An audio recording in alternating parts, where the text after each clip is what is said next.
Welcome to Baker Briefing, where we make the news make sense. I'm David Satterfield, Director of Rice University's Baker Institute for Public Policy in Houston, Texas.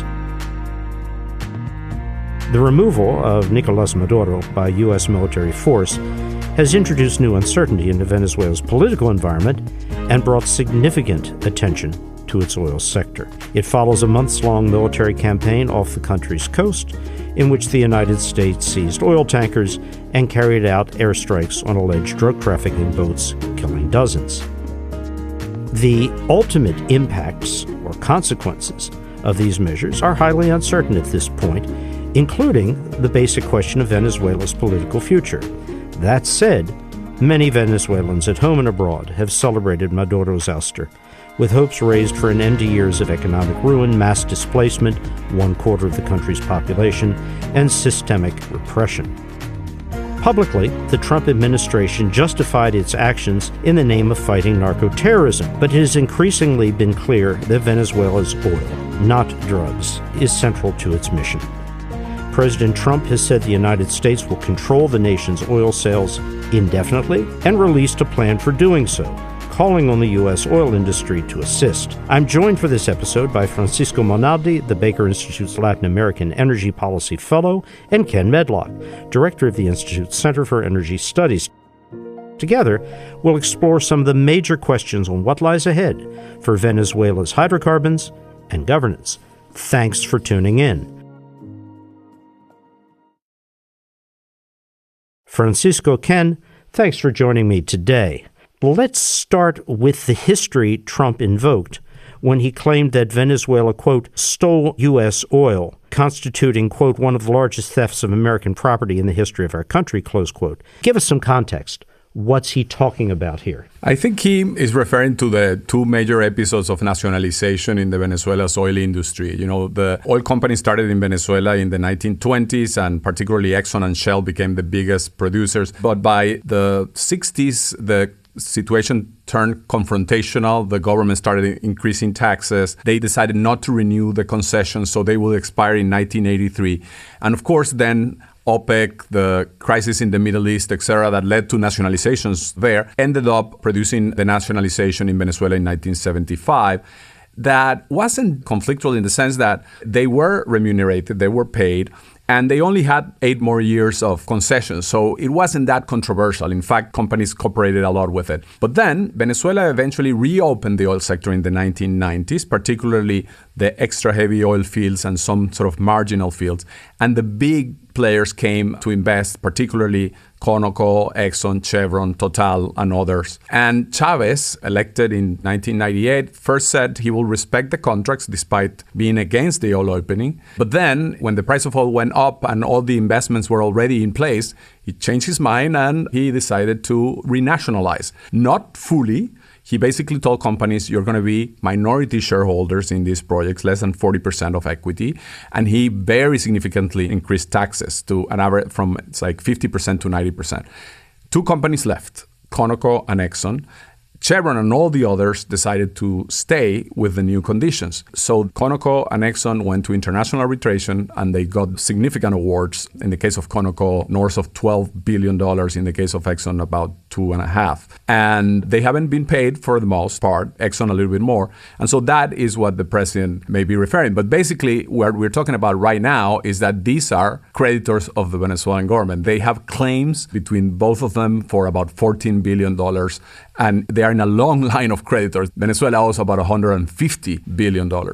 Okay, so the nationalization or renationalization took place.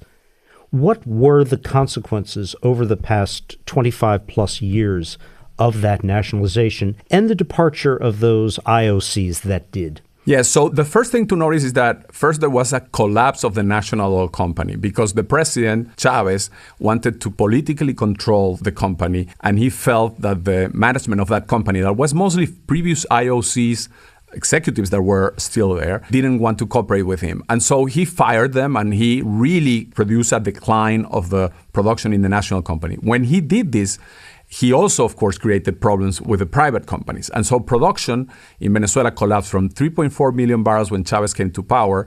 When he died, it was at around 1.8. But of those, only half were produced by the national company. So the collapse of the national company was even worse. And today, they produce about 1 million barrels, and half of it is produced by the private companies and half by the national company. And was there reinvestment in the infrastructure of Venezuelan oil production? I mean, of course, not enough. That's why production basically collapsed. Some companies did reinvest, particularly recently Chevron, with a license that the Biden administration gave them, increased production. But in general, you see a massive decline because of lack of investment. Francisco, just prior to the removal of Maduro, what was the contribution to Venezuela's economy from the extant hydrocarbon production? The Venezuelan economy collapsed almost 80% of GDP during Maduro's time in power. And most of it had to do with the decline of the oil industry in sort of a similar proportion. But still, to give you an idea, this is a dwarf economy compared to what it was. But oil represents north of 80% of exports, probably more closer to 90%. And more than half of the revenues of the Venezuelan government. So the country, paradoxically, is extremely dependent on the oil industry, but the oil industry is tiny with respect to what it was. And just a further comment on prior to Maduro's ouster, where was Venezuelan oil going? Very interesting. Because of a U.S. license, Chevron was exporting about 140,000 barrels to the U.S., but the rest, except for about 30 going to Cuba, were going to the black market in China. So the Chinese didn't report these as barrels coming from Venezuela. They report them as coming from Malaysia or Singapore. For our listeners, can you clarify here an important point? The black market in China and official Chinese hydrocarbon imports. What are the differences? Basically, the Chinese report either zero or very little imports from Venezuela. Venezuela exports 80% of their production there, but they report it as coming from somewhere else to the independent refiners that are not the national oil companies of China. So these are small companies that are willing to operate outside of the U.S. sanctions. Legally, right now, is China the national oil enterprise in China proscribed from importing Venezuelan oil? Are they sanctioned? That's an interesting question. They would be apparently sanctioned, but President Trump has mentioned that he might be willing to allow them to get some barrels. They used to get paid their very significant debt that Venezuela has with them with oil. And so they would like to continue at least sending some vessels to Venezuela to get their part of their debt serviced. And if we're looking at other suppliers of oil to Cuba, who's out there besides Venezuela? Recently, only Mexico. So Venezuela was the largest provider of oil to Cuba for many, many years. They are providing much less, or they were providing, because now apparently they are not going to be able to do it. But Mexico came to the rescue. And recently it seems that the U.S. is also pressuring Mexico not to send Cuba oil. If both countries cease to give Cuba oil, Cuba will be in a very, very, very difficult economic situation. We'll come back to that. But Ken, I want to turn to you right now. How do we understand what the president's plan is for managing Venezuelan oil as it exists today? The surplus 30 to 50 million barrels in, not surplus, but stored 30 to 50 million barrels, which Venezuela can't move without U.S. concurrence. Are we taking the oil? What's going to happen when it's sold? And talk to us about the state of the market here in Texas, the Gulf Coast, and globally for this heavy crude. Well, I'll go back to front with regard to your questions. First and foremost, the market will dictate what happens to all barrels.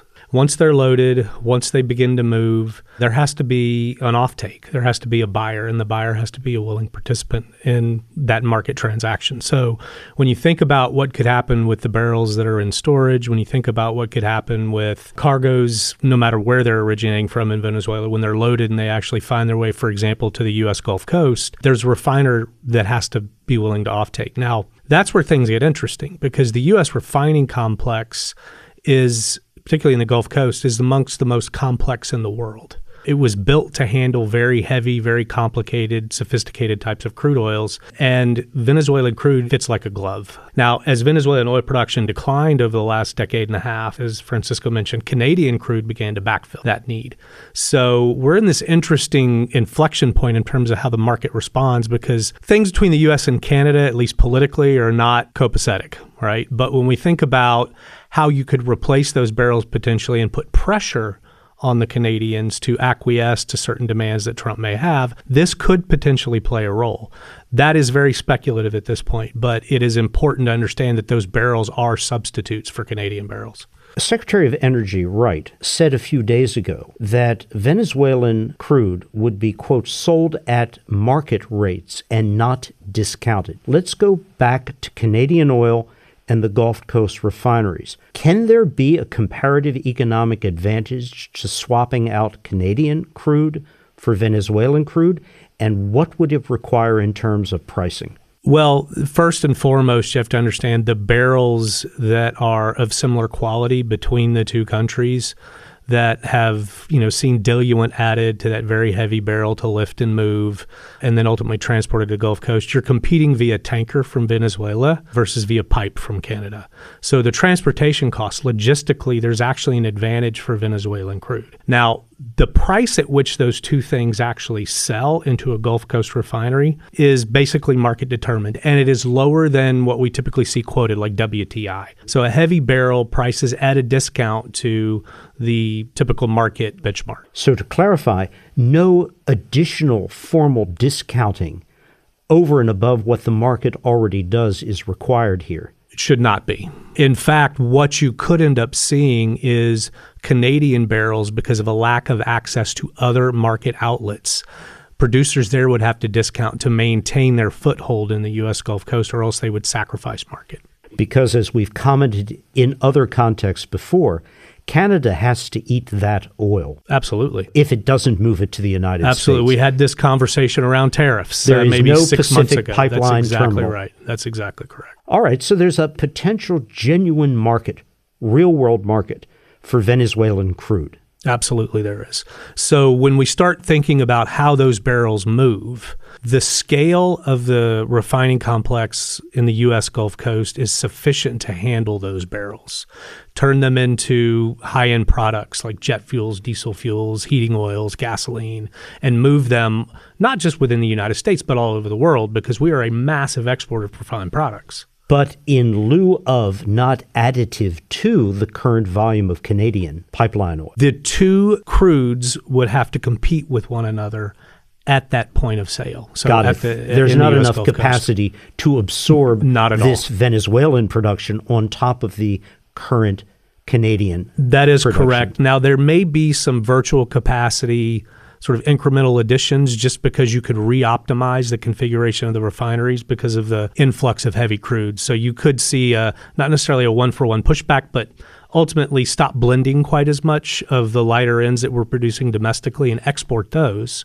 and displace them with heavier crudes. Yeah, I think another actor that would probably reroute some oil is Mexico, because Mexico also has heavy. They have been declining, but they might send more to Asia if Venezuela competes strongly with them. And as Ken mentioned, one of the big issues is that the Keystone XL pipeline was never built. That would have brought 800,000 barrels of Canadian Which oil. would have changed the It changes picture the we're dynamic. describing. Absolutely.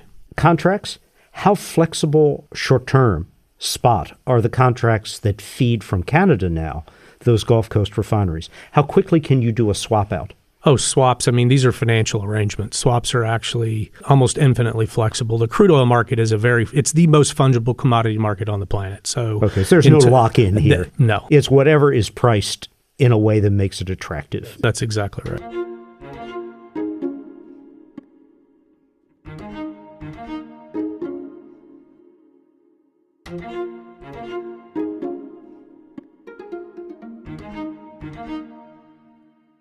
Now let's talk to a much more complicated issue. The president's appeal in the well-publicized meeting that he had with American majors. For U.S. companies, indeed, he made a declaratory statement. They will put $100 billion into Venezuela. Let's talk about the realities here. Ken, you can start. again, the market is the ultimate decider. The risk-reward paradigm in Venezuela is not conducive to massive capital inflows from U.S. companies. The history that Francisco walked through sort of sets the stage for why it looks the way it looks today. You need to have some significant institutional change, from tax regime to contract sanctity to rule of law to what sort of guarantees do I have that rule of law will actually be followed, that contracts will be honored. Because when you start talking about increasing production in Venezuela through the influx of U.S. capital, so companies that are based in the U.S., their capital outlays, there's a couple things you have to remember. And oftentimes people like to anthropomorphize oil companies, but they are not people, right? They are firms that have a fiduciary obligation to generate a rate of return to shareholders. If they don't, one of two things happens. They either go bankrupt or they get acquired by another entity that's willing to do that. And we've watched what you just said in profound action over the past decade as over-investment in new production produced a backlash from investors. That's exactly right. BlackRock, Morgan Stanley. That's exactly right. So when you look at the paradigm in Venezuela and you think about the global capital market that we have to keep in mind when we're talking about oil production, as an international major like Exxon or a Chevron or we can go into Europe, think about Shell, Eni, BP, Repsol. whatever. Yeah, Repsol. They have a multitude of opportunities to deploy capital. Venezuela is not the only place. And so they are comparing all of those opportunities and looking at that risk-reward paradigm, and places, even though you might have relatively low production costs or lifting costs, if the risk paradigm is sufficiently tilted in the wrong direction, it will disadvantage capital to those locations. And so Venezuela right now still is not at the top of the totem pole. The CEO of ExxonMobil, notably, said Venezuela now is, quote, uninvestable, close quote. Do you think that sentiment is shared, Chevron aside, by the other U.S. and international majors? There is a heterogeneity across the global oil landscape and the firms that operate in it. So companies like Exxon, generally, I would say that sentiment is shared. For a company like Chevron, who already has a very large sunk fixed cost and operations in country, it's a little bit different because they can probably increase production with very little additional capital. So they have said. Yeah. Then you have other entities that are private companies or smaller companies that are the traditional wildcatters that would probably be willing to enter and make money on opportunities to improve production around aging or debilitated assets that PDVSA historically has been operating for the last 10 to 15 years. That's a relatively low fixed cost venture that they can generate a significant rate of return on in a relatively short amount of time. So yes, high risk, but also high reward. I want to follow up on this. A lot of media attention, including the financial press, is now highlighting these individuals who are in essence their own firms.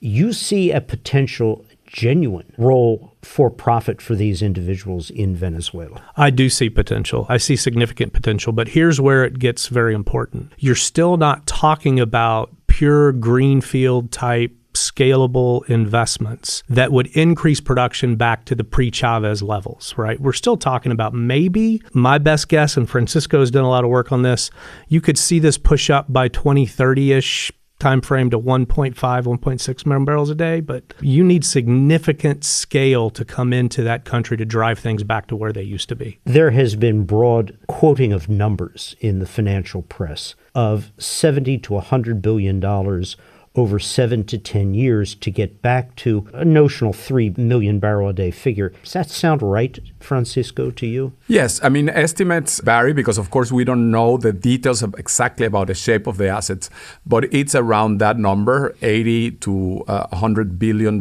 And the time frame, it could be 7 to 10 years to go to the oil glory to 3.5 million barrels or so.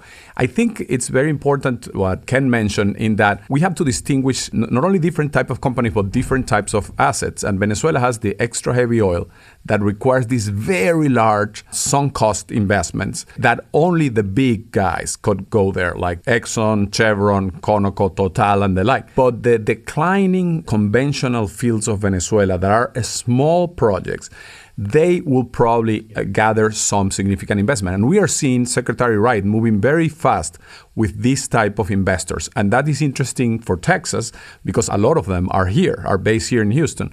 And so I think that we can see some movement fast there. And if you add Chevron, which will add maybe 200,000 barrels, these type of investments, and perhaps Repsol and others who are already in the country, you could get, as Ken mentioned, to the figure of about 500,000 barrels in addition in the next 2 to 3 years. But the big investments will have to wait to understand all the preconditions that Ken just mentioned. The risk calculus. That's exactly and all right. of those factors. Yeah, and I'll throw something else in there because there are firms that have a demonstrated comparative advantage in producing extra heavy barrels. They are largely Canadian firms. That is a dynamic that has not entered into the conversation yet, but it's one that I think we need to be paying a lot of attention to. Ken, you and I, in a separate conversation, talked about another aspect that could be of potential value to Texas, which is the treatment required in order for this heavy sludge to be converted into crude. Talk a bit about that. So to move heavy crudes, you need a diluent. So you need something to blend so that you can move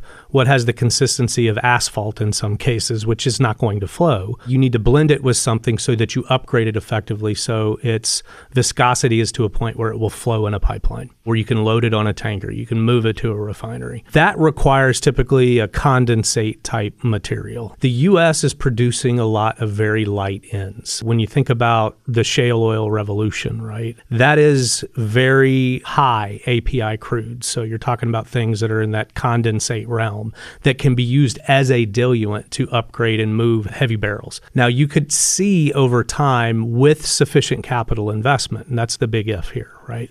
With sufficient capital investment, this virtuous cycle created where these light oils that are produced out of places like the Permian and the Eagle Ford are actually moving out of the U.S. Gulf Coast down to Venezuela, being used as a diluent to lift the heavy crude and increase the flow of those barrels north back to the U.S. Gulf Coast to be refined. In many ways, that would be a much better use of the lighter ends than what we're seeing done right now, which is oftentimes blending directly at the refinery or just being exported. So it provides value uplift on both ends of that value chain that could see a virtuous sort of beneficial cycle emerge in the U.S. and Venezuela. That all requires massive amounts of capital investment, though. It's not going to happen overnight. Let's talk about Latin America apart from Venezuela. There's been extraordinary, not just investment, but outcomes produced in Guyana, which is where a number of the majors have focused themselves. What do the events in Venezuela and administration-declared policy do with respect to those investments? Well, it's an interesting question because there's a little bit from column A and a little bit from column B. I'll just sort of put it that way. But in terms of companies like Exxon, which is very active in Guyana, cannibalization risk is a very real thing. So if I'm invested in a certain asset and I see an opportunity to invest in another asset that produces something that competes directly with what I'm already producing, and I didn't know that opportunity was going to be made available when I made that initial investment in the other opportunity, all of a sudden now I have to think about, well, if I don't step in, somebody else will, and it could cannibalize my profitability. But if I do step in, I'm cannibalizing my own profitability. What is the right cost benefit here? Are the two products, Venezuelan crude, Guyana crude, are they apples and oranges? They are not the same crude, but all crude is monetizable because it's refined into products that basically are homogeneous. So gasoline competes with gasoline. Diesel competes with diesel. So when you're looking at how the value of a barrel is determined, it's how much of those things do I get and what is the processing cost, the refining cost to get them? And that will allow you to back into what the value of a crude is. Oil companies do this all the time. They run big linear programming models to figure out what kind of products that are getting, figure out how they price a crude. Well, it's the same thing. So you do have that cannibalization risk. The issue, though, and this is where it gets really interesting, is you can also achieve some economies of scale to the extent that you can couple operations across these borders. And Francisco's mentioned something previous, I'll let you dive into this, about the risk paradigm, because now all of a sudden with what's happened in Venezuela, is Venezuela a risk to future expansion operations in Guyana? Yeah, so I think there are a couple of very interesting sort of side effects to Guyana. One is what Ken is mentioning, the idea that in Guyana, the big risk was actually Venezuela meddling into Guyana affairs. And now I think this risk is off the table, at least for the time being. And I think that's a big win for both Exxon and Chevron, which is the other partner in Guyana. That's a very interesting consequence, if it holds, which hasn't been speculated on, that you've reduced a genuine political/security risk to Guyana by the actions in Venezuela. I think so. And the other interesting sort of potential side effect is, as Ken mentioned, light oil is what you want to blend with the extra heavy. It turns out that Guyana produces light oil. So eventually Exxon might think about the possibility of bringing the light oil from Guyana as a diluent for the heavy oil in Venezuela, given that it's next door. So there are a lot of interesting potential unexpected side effects. That's where you get into the scaling of operations and how you can actually coordinate operations across boundaries. And there's a lot of interesting things that the cost benefit has to be played out, but it could spell some unique opportunities. So Ken, look globally now. The market is pretty saturated with oil. China has an unknown but assessed to be significant stockpile of crude. Where does Venezuela, where does Guyanese product go? Well, I think the market has largely priced in Guyana oil. Venezuela is not a significant producer right now, and the amount of capital that's required to flow in will likely keep it as such for the near term. And then the market risk associated with trying to radically increase Venezuelan production, given uncertainty about demand, given uncertainty about what's going to be coming online from Argentina, how Guyanese production will evolve, what's happening with U.S. shale, will Canadian crude find other outlets, what's going to happen in Russia, all the issues in Iran.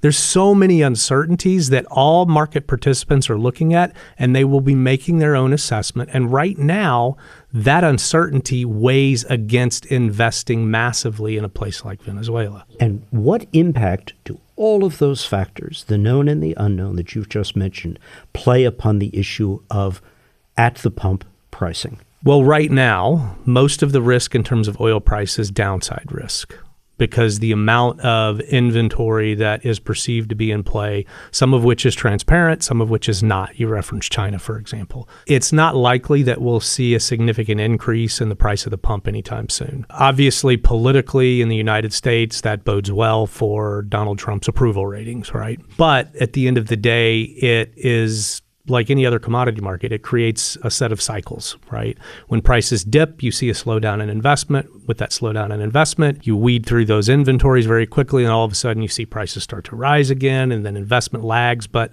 ultimately responds, and the cycle resets. So where are we in that space? It largely depends on all of those other uncertainties that I mentioned. Russia, Iran, what's going to happen with investment flows into Venezuela? Argentina, will what we've seen emerge over the last 6 to 9 months be the new status quo, or could that change, turn on a dime? It has in the past, so who knows? But all of these things are part of the calculus, right? It's almost like normal, if you will, in global oil markets. But the amount of uncertainty ultimately does act to inhibit investment. And that is where the risk actually lies. So in terms of price at the pump, I wish I had a definitive answer. But certainly if you were to increase supply, generally that would mean the price at the pump comes down.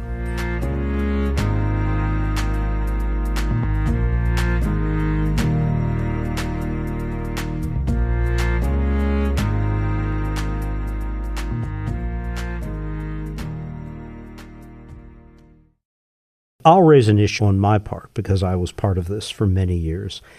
I've seen some comparisons drawn between Venezuela and Iraq. They're not opposite cases at all. In Iraq, you had, yes, effective U.S. control of a sort over the political system at the height of the coalition authority and then the years after.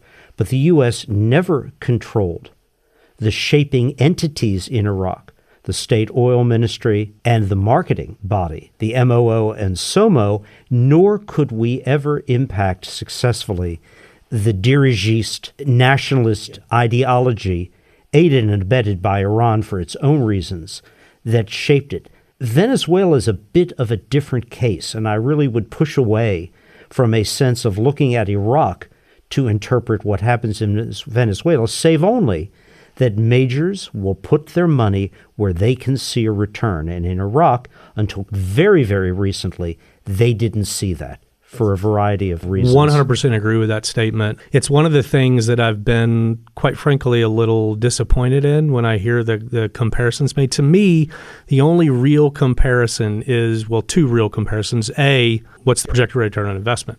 But B, when you look at what regime change wrought for the ability to increase production or even maintain the status quo, it's very negative. We saw this collapse of the Soviet Union. We saw this in Iraq. We've seen this multitude of times. Well, when you think about Venezuela, there actually wasn't active regime change. It's a kind of a more calculated, very different kind of approach, one that we're going to try to exert control over. Whether or not that brings capital to bear is a market-oriented thing, right? But the risk on the ground in Venezuela is still very real. And that risk does not bode well for a flood of capital into the country. But it does not compare to Iraq. It is a very different paradigm. Absolutely. Ken, just a final question on what the president has said, then I want to turn to you, Francisco, on implications for the region beyond this. How do you understand the income, the revenues from sale of at least this initial 30 to 50 million barrels of currently stored Venezuelan oil or seized oil from tankers? What's going to happen to the money? Well, from what I understand, there's some opaqueness to that. From what I understand, the revenues will be shared. What that means, I have no idea. I think that's actually an open question that needs to be resolved very quickly, or else you run the risk of creating some instability in Venezuela around all of this. Yeah, I think so far the only thing we know is that it's going to be managed by the U.S. in accounts that creditors to Venezuela cannot access. So the president clearly wanted to make all the potential claimants aware that that's not for them. However, the only other guideline that we have seen is that they want the money of those revenues used to import stuff, but from American companies. And so how that is executed, as Ken mentioned, is a big open question, because if it takes a long while to execute, the economic situation in Venezuela could get really bad. There is the issue of litigation. And litigation claims the president can declare in a public statement, it's the IOC's fault, which he essentially said, that you suffered these losses. I'm not quite sure how to interpret that. But that was then different presidents. You're not going to get that money back. We're not looking back. He can say that. But I have no doubt if real money starts flowing into the U.S. government from these sales, there will be litigants of all manner, both inside and outside the IOCs, bondholders, other individuals, employees, who will seek to recover damages from all of this. I'm not even certain to what extent the president can insulate those potential revenues from corporate claims, if indeed they are advanced for all of this. And then there's the Congress. The Congress has in the past been loath to see U.S. litigants disadvantaged by political executive branch declarations. Are we in a different situation? I can't say. Thoughts? Yeah, some of the losses you're referring to were actually written down. So under tax law, they're actually gone. I don't know of a precedent where a loss that's been written off can be litigated after the fact. So this is an interesting question for somebody who actually understands that area a little bit more deeply, but I think it's an interesting question, to say the least. Another known unknown, as Don Exactly. Rumsfeld would have said. Francisco, let's turn now to the broader regional strategic implications of all of this. Cuba, let's assume, is at least cut off now for the indefinite future from the Venezuelan exports. And Mexico, as you've noted, has been pressured to dramatically reduce its volume.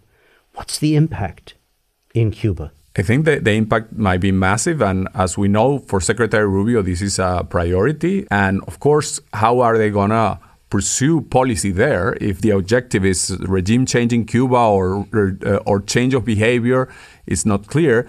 But we're talking about a very short period of time in which Cuba could enter into a situation in which they could not have the lights on and no transportation. This is an island that completely depends on oil for producing electricity. So that's a big deal. And of course, President Sheinbaum in Mexico has to decide if she wants to help them or prefers to have a better relationship with the United States. For her, ideologically, she's very supportive of the Cubans, but it could be costly. I think this event is massive for the relationship between the U.S. and Venezuela, not only on the oil side, but has this implication of Cuba, has implications for countries like Colombia and Mexico on the drug trafficking side. The U.S. has signaled that it's willing to move in a way that is very threatening for these countries. It's also very interesting to see how the region hasn't have a unified, significant response to these events. So it shows that there is no clear leadership in Latin America anymore. So very interesting potential impacts in a bunch of fronts. Cuba has been extraordinarily isolated. Its people live at a very low, broad income revenue level. You're saying that if, in fact, this oil is gone, if electricity either can't be generated at all or can't be generated at the rates that were being done, Cuba and the regime cannot, quote, adapt, close quote. It's going to be very hard. Perhaps the Russians send them some barrels they have in the past occasionally, but they typically are charging, market prices to Cuba, not unlike Venezuela and Mexico. So it's going to be very hard. And of course, the question is that going to lead to, a collapse of the economy that will bring refugees to the United States? Or is this going to lead to some sort of regime change or negotiation? Hard to say. And hard to say what that regime change would bring. What is the replacement to this now 75-plus year regime? What comes next in all of this? Drugs. What do you predict to be the impact on drug flows facilitated by, moved through Venezuela to these actions? Not an expert on drugs, but my sense is that the drugs that are crossing through Venezuela, which is mostly cocaine, which a significant amount goes to Europe and some goes to the U.S., will diminish significantly. But that perhaps doesn't make a big impact in the sense that these cartels are very adept at changing their routes. And so they will probably go through a different route than Venezuela, as they have done in the past. Did the Maduro regime actually have the levers of control over the gangs and the cartels trafficking drugs? It seems that the Venezuelan military was heavily involved in helping the transportation of drugs from Colombia to other destinies. But they were not a cartel per se. It was much more a logistical facilitator of the cartels. Yeah, if not in control, complicit. Okay, lots of questions still out there to be resolved. But A, there is a market potential for Venezuelan crude. It is wrong to assess, as some have done, there's no place for that crude. That's a much more complex situation, which, Ken, you've described. And Francisco, ultimate regional consequences, still not clear, but maybe in some cases, Guyana, for its oil industry, an improvement. We will see.